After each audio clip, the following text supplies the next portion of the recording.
Hello, we're really glad that you have joined us. You're watching the program Youth Issues, a program in which we are discussing topics that are deeply relevant. You could say essential. Today, we are talking about relationships. And when I say relationships, yes, I do mean the romantic kind. So with me in the studio, I have Christopher today, and my name is Gert. But before we actually get to the discussion, let's have a look at how some of our friends saw the matter, what their thoughts were when they heard the topic, relationships.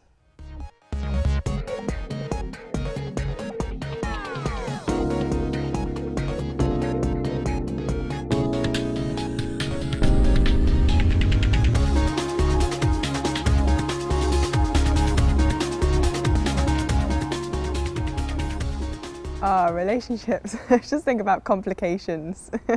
They're never easy. Yeah, just difficult, but also really beautiful and glorious when they're kind of done right. They're long, there are many times a lifetime process. It takes time, it takes energy, it takes devotion to a certain person. You can choose to acknowledge the value in each person and just wish them well and do them as much good as you can.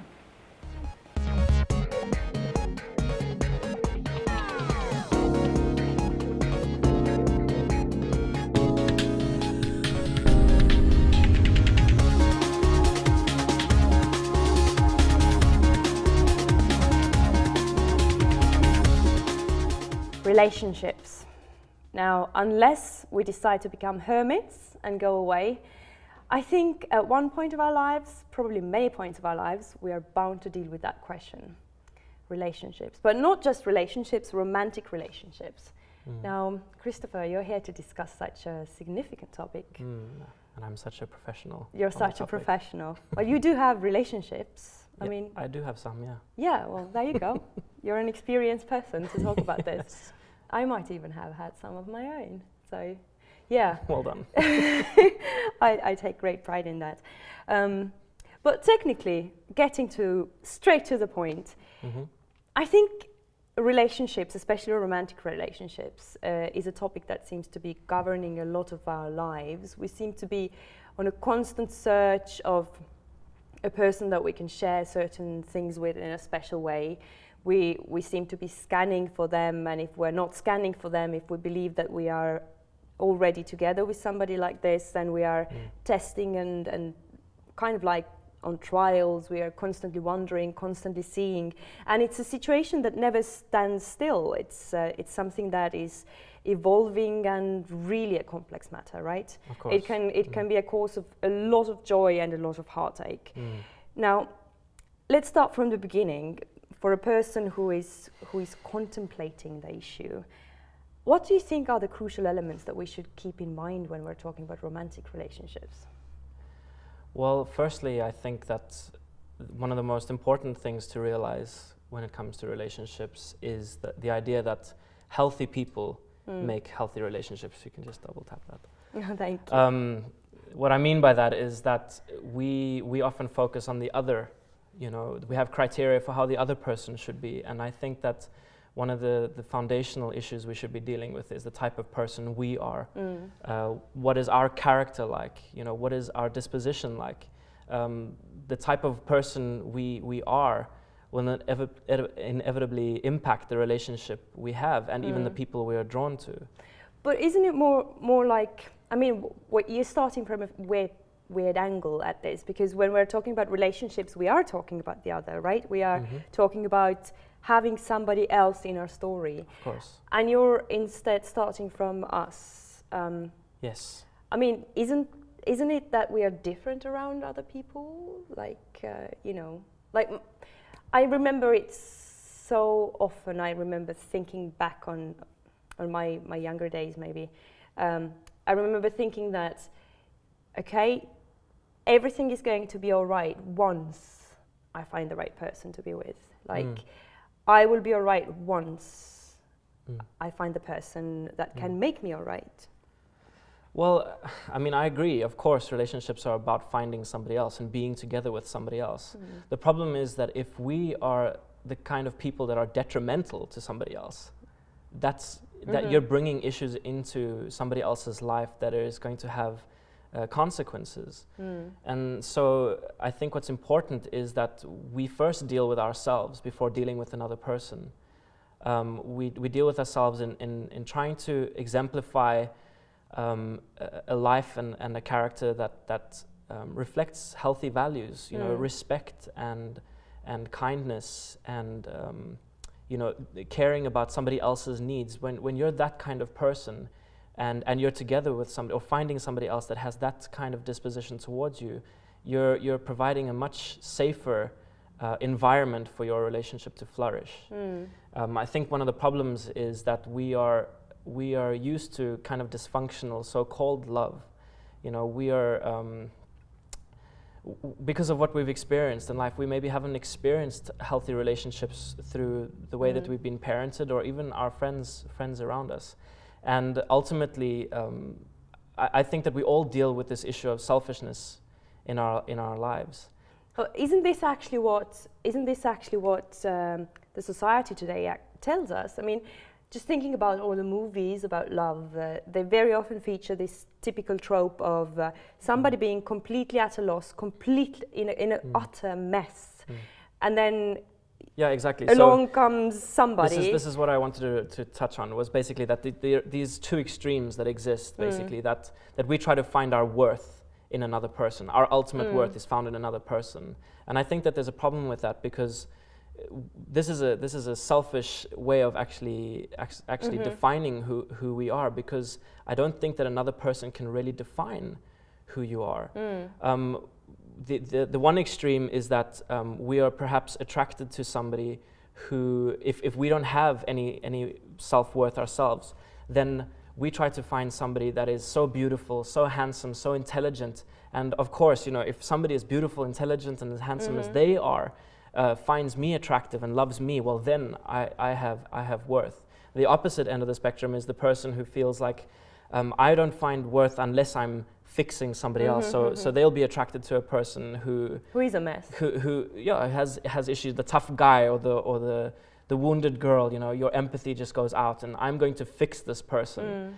And you know, these kinds of relationships, when you're starting from that perspective, ultimately can end in a bad way, because the person who's idolizing their partner eventually realizes with time that this person is just as flawed as they are.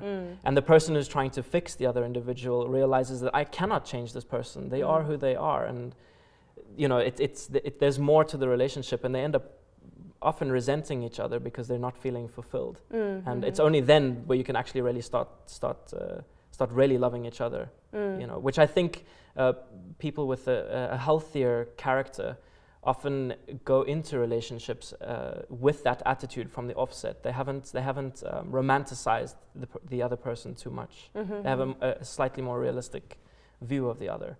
Okay, but I mean, technically what you're doing is going against the entire media industry at the moment, the film industry. Perhaps, a lot of it is actually selling us the story of this perfect relationship, of an utter mess and unnaturally beautiful character who then come together and they end up making each other perfect, even more perfect than they were before. And it's true that in such a society, it's very difficult to resist such a mentality, and we end up actually buying it. Well, I guess the problem is that there are elements of truth to that. You know, all of us are broken and in need of companionship. All of us are in need of the love of somebody else. But when that is our main goal in life, I think this is far from the goal, because I don't think that another person can really fulfill you in that way. I think that there is a need for something greater than just another individual. But when you say that we shouldn't be seeking for relationships just to mend ourselves, to fulfill to technically, literally fill our own holes, like in our soul and in our psyche, in our emotional, psychological patterns, then why would one set out to actually find somebody. I mean, ultimately, wouldn't you agree that wanting to have a relationship kind of is a selfish desire in the first place? Because we're longing for something good that makes us happy, right? Why, how do you take well, that again, away? I'm just trying to say that I think that our approach is what's important. There's nothing wrong with seeking a relationship with somebody else, but it's what we're bringing to the table. I think that love is not defined by a selfish motive. You know, ultimately, it's about being there for somebody else, and ultimately, you're looking to commit to somebody and be there for them, come what may. And if we're only trying to relate to relationships in the sense of this is what I'm going to get out of it, instead of what can I actually bring to the table, I think that really is a detrimental attitude. And I think that's why a lot of relationships ultimately end. I mean, look at the divorce rates today. You know, you've 50% chance of your marriage failing. And of those marriages that do last, only a third of them are actually happily married. You know, so something is extremely wrong in the way that we're approaching the subject. And if we're buying into the fantasy that the media sells, I mean, I think the evidence speaks for itself that this is not true of reality. Now, the way that you talk about things, it seems that you're assuming that people are looking for the real thing, right? Like the ultimate relationship. Sure. I mean, okay, so there is no such an idealized thing that's going to fix everything in our lives. Fine, I'll just go for easy, quick solutions, never committing. Sure. I mean, isn't that kind of like an answer to... I think the problem here is that people perhaps haven't been educated enough about what relationships, the impact that relationships have on you, psychologically, physiologically, emotionally, and stuff like that. When we are jumping from relationship to relationship, we're actually damaging our own ability to love somebody else and to actually have a healthy relationship in the future, because we have never learned the value of actually giving yourself completely to somebody else. There's a lot of studies done, and unfortunately I don't have the stuff with me, but I've read a few articles and some books on the issue. And for example, having sex with various partners actually inhibits your ability to what's the word I'm looking for? To not connect, but unify with the individual. Your brain releases certain hormones that actually inhibit your ability to receive love, because there's no foundation of real trust and commitment. So physiologically, we cannot escape the negative effects of uncommitted relationships. And therefore, it's really important that if we know who we are first as an individual, and we are trying to be the kind of person that would be of value to another person, we are inevitably going to have relationships that create the most amount of joy. Right. That's what I believe anyway. That the so it's not about a perfect relationship, but it's about creating an environment that is going to be most potentially beneficial to both sides. Sure. Yeah. Well, that's an interesting thought there, that people who are healthy make healthy relationships, and it is beneficial to dedicate and to commit. We will be right back after a short break to talk about some of the laws and some of the, well, rules, you could say, some of the patterns that govern relationships that really work. Stay with us.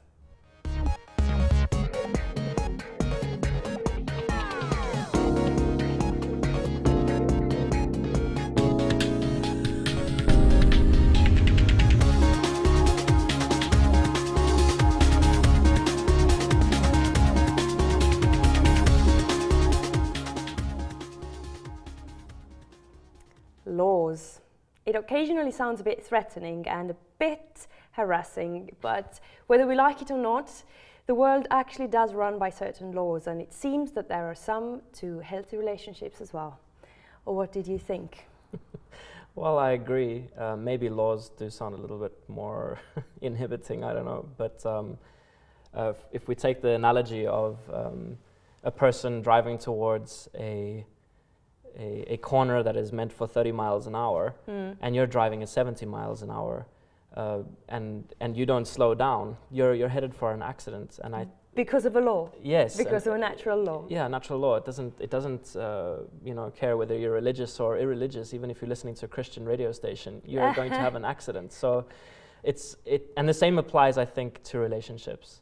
Again, if we just reflect back on what we've said, the disposition that you bring into your relationship will have an effect on the other person. And if you are employing methods and principles in your relationship that inhibit the flow of empathy and trust and love, you're headed for a catastrophe. Okay, so what are these laws? You mentioned right now one of them, that whatever we technically bring to the relationship technically comes back to us. It's a boomerang effect. What are the other elements that we need to, respect, not being a total bastard? Sure, I mean, yeah, that's why I said it's maybe better world is principles, than laws. The reason why I said laws is because I just mean that they're natural. If I held a gun to your head and told you to love me, it wouldn't or really work. to trust me, that doesn't work. That coercive means in a relationship, whether you're using emotional manipulation or actually physical force to get what you withholding. Intimacy or withholding affection because you're spiteful or because you want to get your way. These have detrimental effects on the relationship and the way that the other people relate to you. So again, if we can live a life and have a character that is more in harmony with a kind attitude and a respectful attitude, listening to others and actually caring more about their best interest than what we want out of the relationship, I think that grows trust and that grows long-lasting commitment. Isn't it a bit idealistic, though? I mean, it is. In the sense that it takes a huge amount of trust for me to actually start thinking about your well-being over mine, because it kind of assumes that, it's only going to work if you are doing the same at the same time. Because if you're not doing the same, I will end up being badly abused emotionally and psychologically. Well, this is, I think, a misunderstanding of what love is. I don't think that love... see, when another person, say your partner, treats you in a way that is demeaning or is abusive, again, whether emotionally, psychologically, or physically, they in fact are damaging their ability to receive love and be a loving person in the future. So you actually have a duty, if you really care about them more than yourself, to actually stand up and say, that's not okay. That's you're actually not behaving in a way that is conducive to your best interest. So love will never be a doormat. Not true love. True love will stand up for what is right, and both for the sake of the victim or whatever, but also the person who's actually being abusive in the relationship. But maybe, abuse is a strong word. We don't have to focus on that. But it can be small things, just such as. Well, I think when we're as men, often we can joke around about being, we can be a bit demeaning towards women at times. Why is that? I've always wondered. Why is that? Yes. Oh, geez, I'm in trouble if I start giving away the secrets.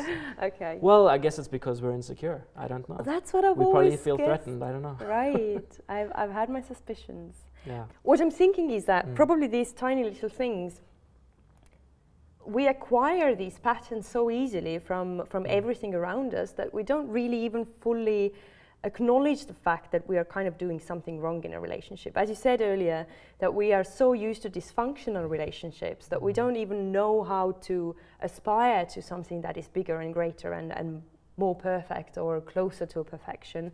So can you describe a perfect relationship? Oh, my life.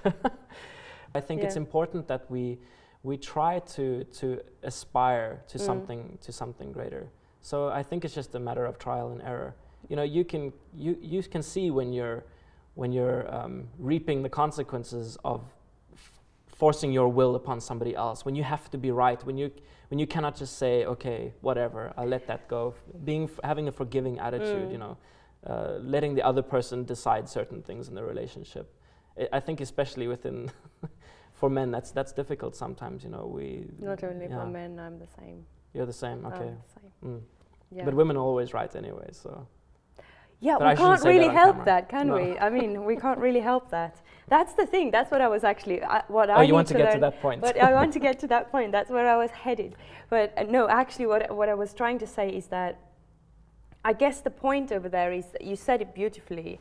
We don't always have to be right.